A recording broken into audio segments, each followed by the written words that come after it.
describe you're also super pretty. Oh, thank you so much. Yan na lang, nakita ako sa Instagram! Okay. Heart, thank you so much for making the time. I know you're super busy, but we really appreciate you coming out of your way to come here. How does it feel to be in the biggest beauty convention of the year? I'm so happy to be here because these are like the people I want to be friends with. Lahat tayong mga ate. I love it how we're all here and ready to, shop and just, accessorize and express ourselves. So I'm happy because I can relate to all of you. So I'm happy to be here. I know, and we're all here about sharing one common interest, and that is anything about beauty.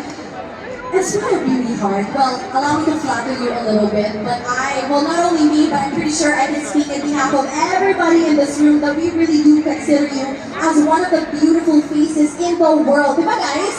Yes! World-class talaga ang beauty ni Heart, Evangelista. So, Heart, maybe naman you can share with us, a couple of beauty tips that you have religiously incorporated in your daily life with us. Well, I really make sure that I, as much as possible, eat as healthy as I can. Of course, nagchichiron. Yikes. Naglilitsyon pa rin ako from time to time. But I really make sure that I eat as healthy as possible.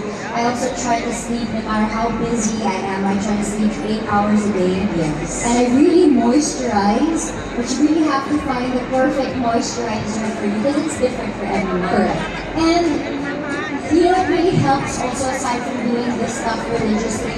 And no matter what you face in life, whether you're problematic or you're heartbroken or whatever, but you still have to be very, very grateful and just be very good to yourself because it really makes a difference with how glowing and how at peace you look. It makes you look pretty. That's so true, and it's something that I also personally realized, Heart, like the more stressed you are, or the more worried you are about life, the more negative energy that you carry, it really manifests physically also. Yes, and then parang you have like a dark cloud na parang iba yung aura mo. So, hindi na talaga yung madami problema. Marami lang yung problema, kaya kailangan ayusin mo din yung pag-iisip mo para mas lalo kang gumanda in a sense. Nakakatulong siya. That's absolutely true, and I really love how you share that with us, Heart. Now, of course, I do know that you have so many tips that you could go on and on and on about it. Yes. But what are, I guess, the weird tips that you can share with us and you do also? Baka may mga weird beauty tips ka Wala dyan. namang weird beauty tips. Kasi alam naman na hindi ako perfect looking, kaya kailangan mag-effort ako.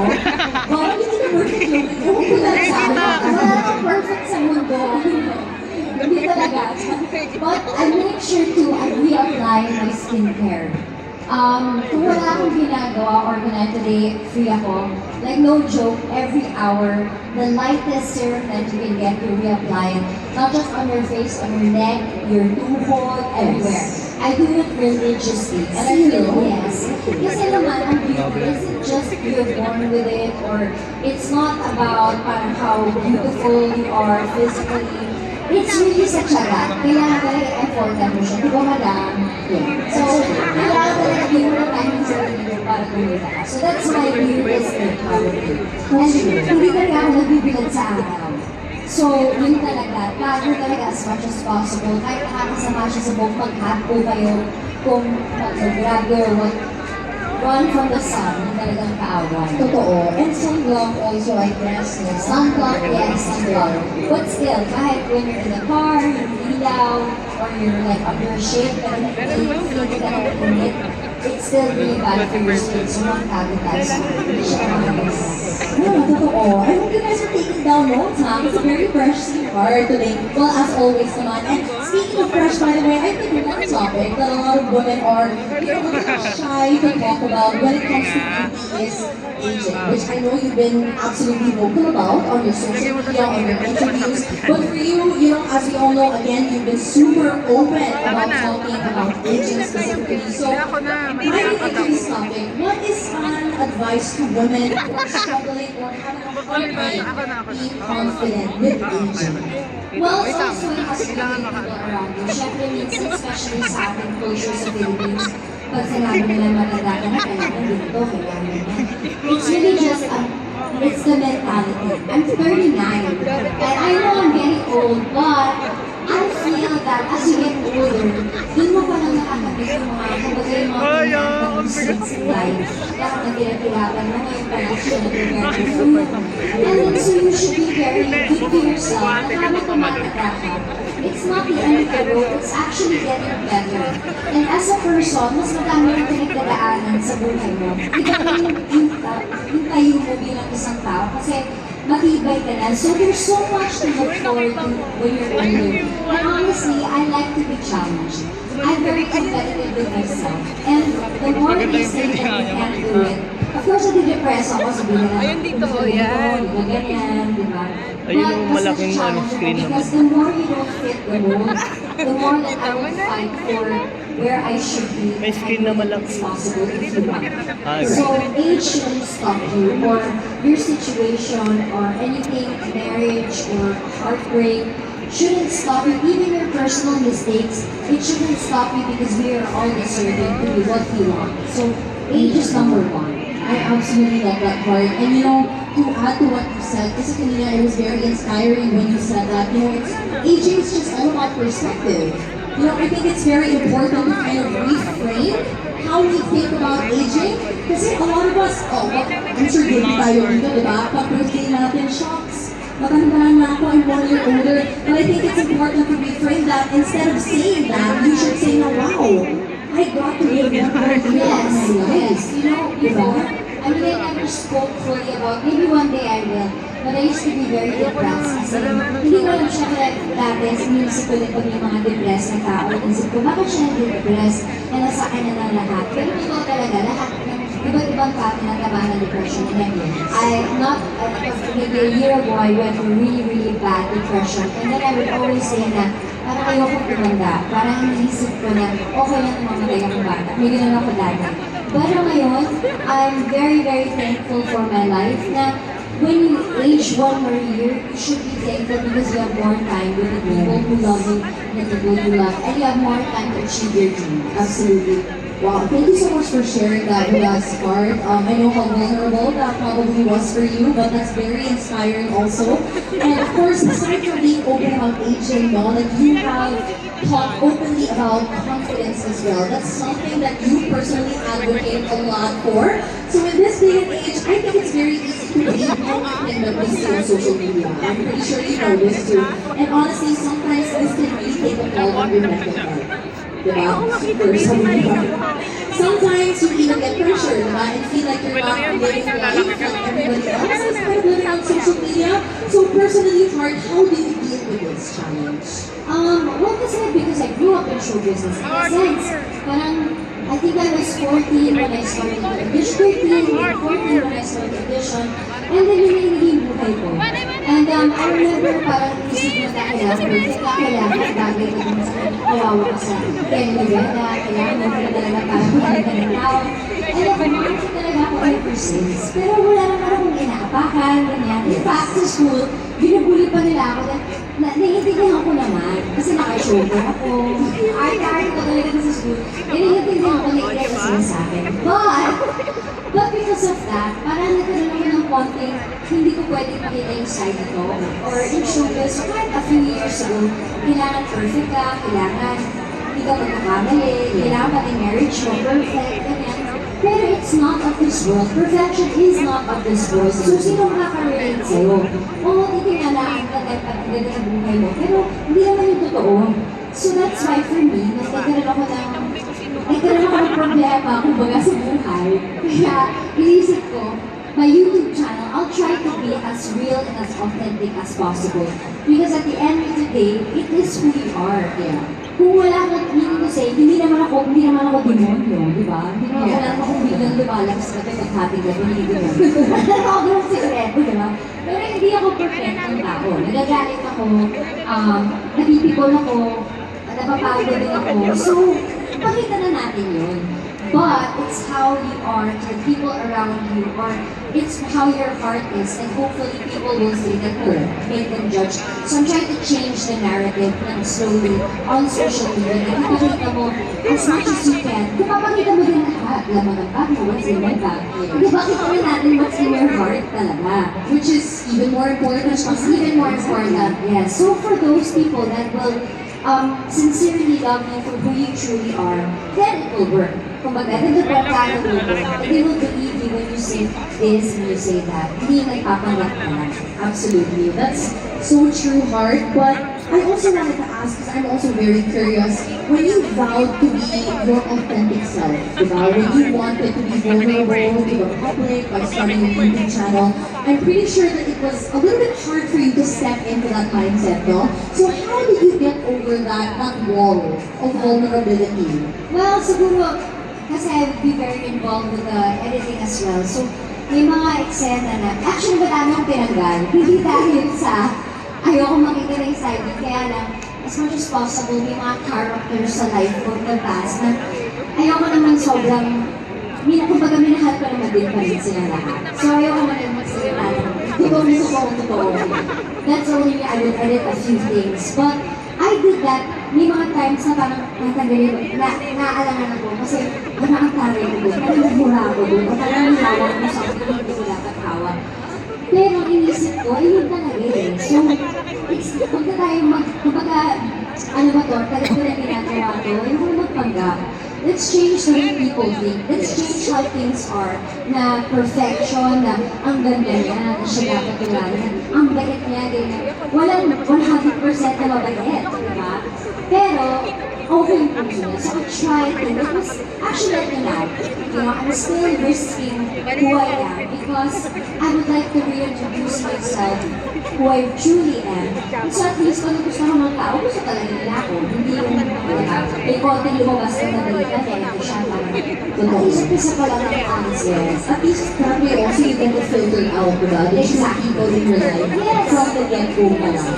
Which saves you a lot of headache also in the long run, right? Wala nang bundol-bundol mo. Exactly, I love that. Okay, well, that was a little bit deep, no? But now we are gonna dive into the world of beauty naman because as we all know, Heart is not only, she is a global icon when it comes to beauty, when it comes to fashion, when it comes to personal care. So of course, we wanna, get tips and tricks from her on how she takes care of herself.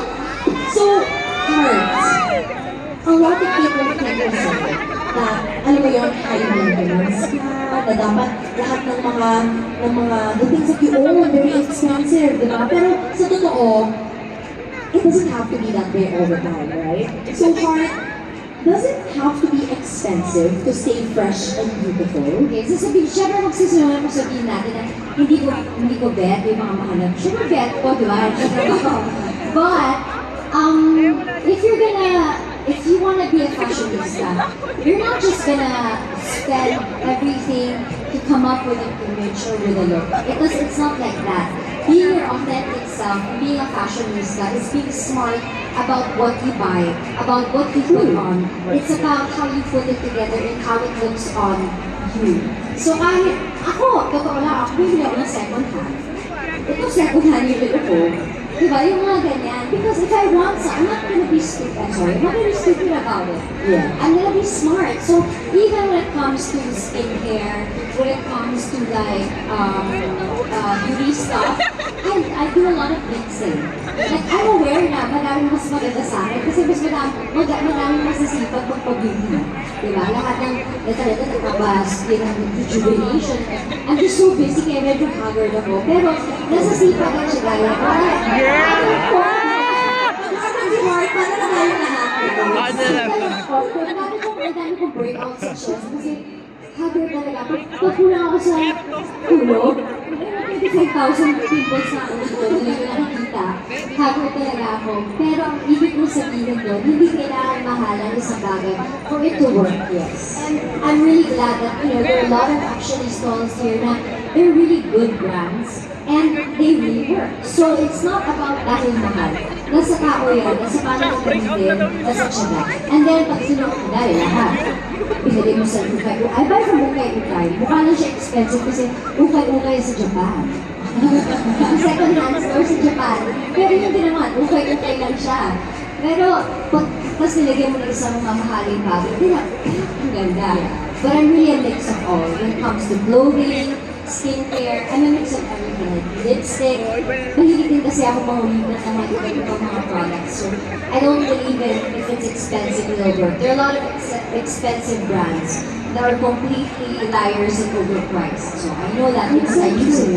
Yeah, that's so true, Heart. It's not about what you wear, it's about how you wear it, right? Exactly. Mixing these pieces together.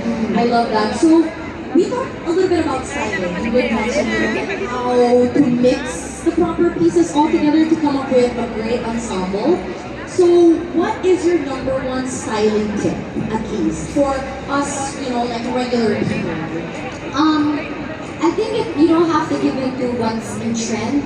That's number one. I understand because that's what you see on social media and magazines. But really, it's how you as a person put things together. Whatever feels good. For example, malinis ako, 5'2" lang ako, at petite. Hindi ko pipilit na magmukha ko matangkad because ito na yung gusto.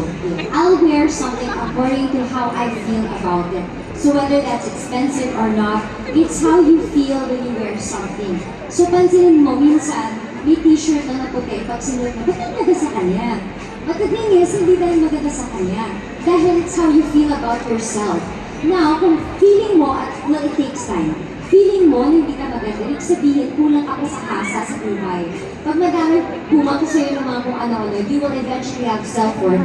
At one day, kahit white t-shirt ka na suot mo, tayo ang ganda ko. Kasi may self-worth ka na eh. So yun lang yun. So when you style yourself, it's all about attitude. Madaming mas maganda sa atin, pero iba yung nagdadala ng tiwala kasi sa iyo. Tiwala lang. I love that. I Yeah. love that so much, Heart. Di ba? Kasi nagdadala lang yan. Yes. Totoo yan. And I love that you share that with us. That is absolutely, that's a great reminder. Yes, because honestly, when I'm in fashion week, ano ba naman ako? Wala naman akong half anything, di ba?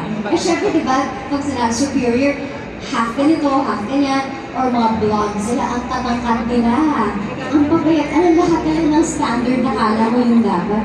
Pero, charming lang, sweet ka lang, ganyan. Kaya naman sila sa'yo. So, gano'n na lang. So, kung saan yung strength mo, yun yung gawin mo. Huwag mo ipilit kung ano ang standard ng mundo kasi hindi talaga yun ang totoong standard. Play on your strengths and also dress for your body type. Yes, and make your personality shine. Yes. So don't dress according to what's in trend. Dress according to who you are. Ganon. Ganon si Miss Heart Evangelista, guys. O, di ba?